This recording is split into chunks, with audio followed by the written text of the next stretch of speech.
Olha, eu queria até aproveitar, passar a palavra para o Rodrigo Constantino. Você falou sobre o ato do presidente em relação aos empresários. Bolsonaro convida os empresários, inclusive o Luciano Heng, participa do ato de Brasília, Constantino. E como você analisa a fala do presidente em Brasília e como você classifica essa reverberação dos atos antidemocráticos e a grande preocupação em relação à segurança, reforço da segurança com a suspeita de golpes, enfim, toda essa teoria da conspiração? William, muito boa tarde a todos. É exatamente isso. É uma teoria da conspiração e veja, eu estou em Copacabana. Estava ainda há pouco, há 10 minutos, circulando pela orla. E é uma coisa impressionante o que nós estamos vendo. Então, de um lado existe uma narrativa. Cuidado, é tudo perigoso, violência política, decreto contra armas, vamos tirar o decreto do presidente porque é perigoso nessa época do ano. É campanha antecipada, vai ter violência, vai ter golpe. Isso é a narrativa de quem vive numa bolha. Aí você sai na rua, você pisa no chão para ver a celebração e a festa, famílias inteiras, bebezinhos, crianças, cachorros e papagaios, gente humilde e gente da elite, e todos eles com o único denominador comum aqui, defender a pátria, pregar o respeito à Constituição. E veja, William, é inegável, e isso precisa ser dito, é inegável que estão todos muito atentos ao que está acontecendo no Brasil. Você mesmo citou o caso dos empresários, tem aqui uma faixa enorme com a imagem de cada um desses empresários defendendo a liberdade e condenando esse arbítrio, esse abuso de poder evidente. Nós, da Jovem Pan, estamos em várias placas, em outdoors que estão estampados por aí, como o jornalismo sério e independente que mostra essa verdade que outras emissoras tentam esconder, porque aderiram, de certa forma, a essa postura golpista, histérica, anti-bolsonarista, e não podem mais enxergar nenhuma virtude no governo, precisam embarcar nessas narrativas de que ele é um golpista, de que todos que o apoiam são semifascistas, né? Então, de novo, eu acho que o grande contraste que fica dessa experiência, desse fenômeno que nós estamos vivenciando hoje, é o abismo intransponível entre quem vive de narrativas e quem está de acordo com a realidade. A realidade é essa, uma festa cívica, patriótica, muito bonita, com um reconhecimento muito caloroso, né, de todos aqueles que têm feito um trabalho em defesa desses valores da pátria e contra essas narrativas absurdas, descoladas da realidade,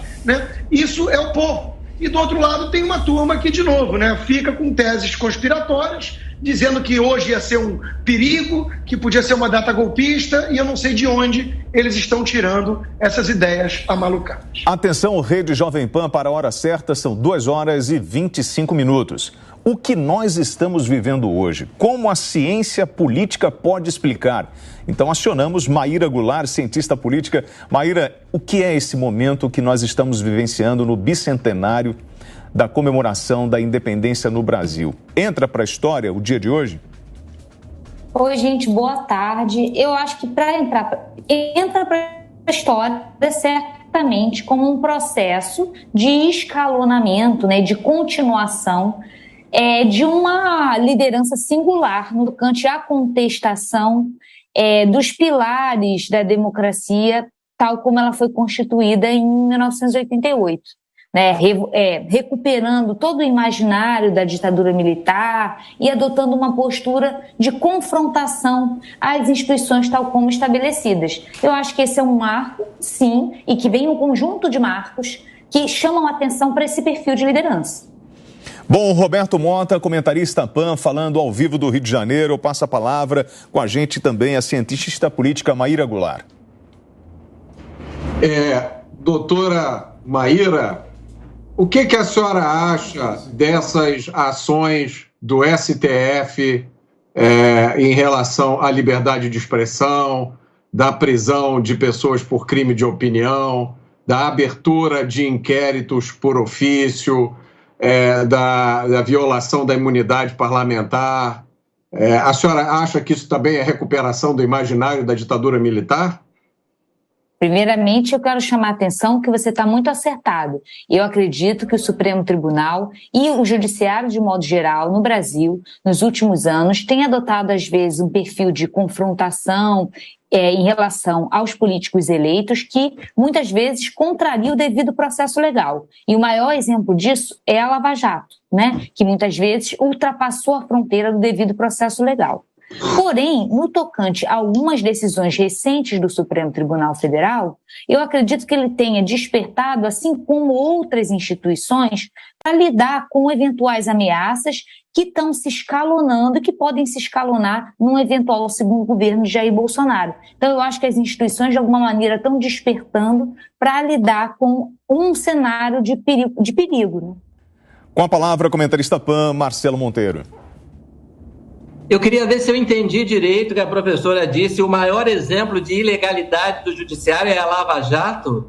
Não é o Supremo prendendo o deputado que tem imunidade penal? Coisa que eu não via desde o tempo do regime militar, eu cresci no regime militar. Não é o Supremo prendendo jornalista? Não é o Supremo censurando perfil em rede social? É isso? É isso? A ameaça é o Bolsonaro e a outra ameaça é a Lava Jato? Eu queria ver se eu entendi. Foi isso mesmo que a doutora disse?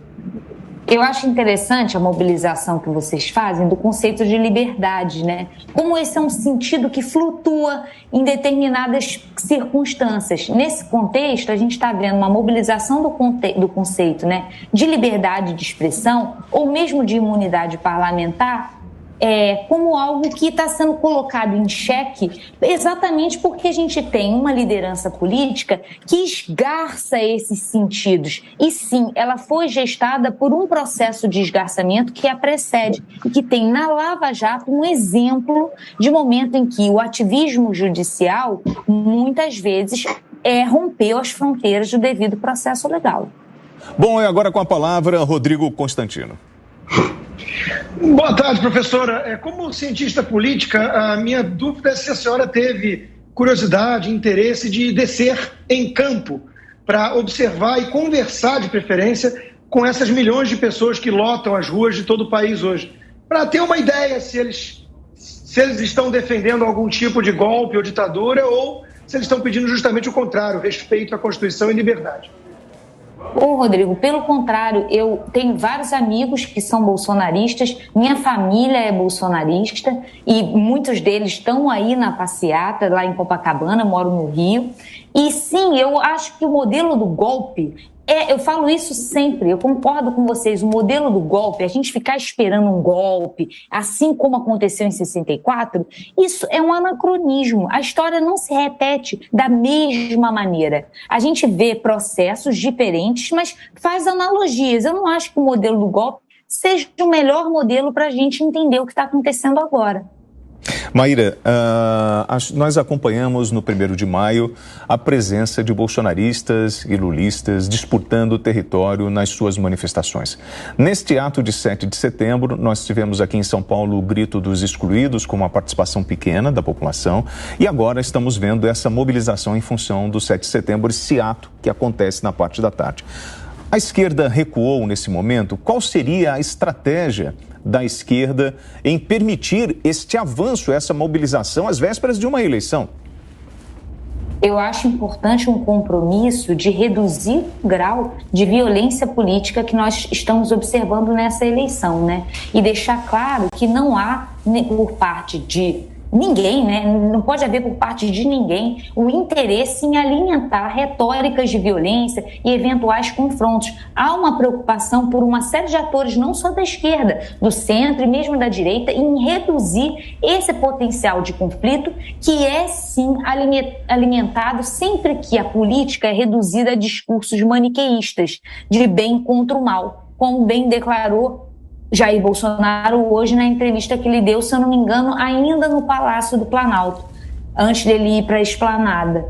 Eu acho que essa retórica de bem contra o mal, essa retórica maniqueísta, ela é um risco, sim, que aumenta o potencial de conflito dessa eleição. E talvez essa decisão de não ir para as ruas tenha a ver com essa vontade de reduzir esse potencial de violência.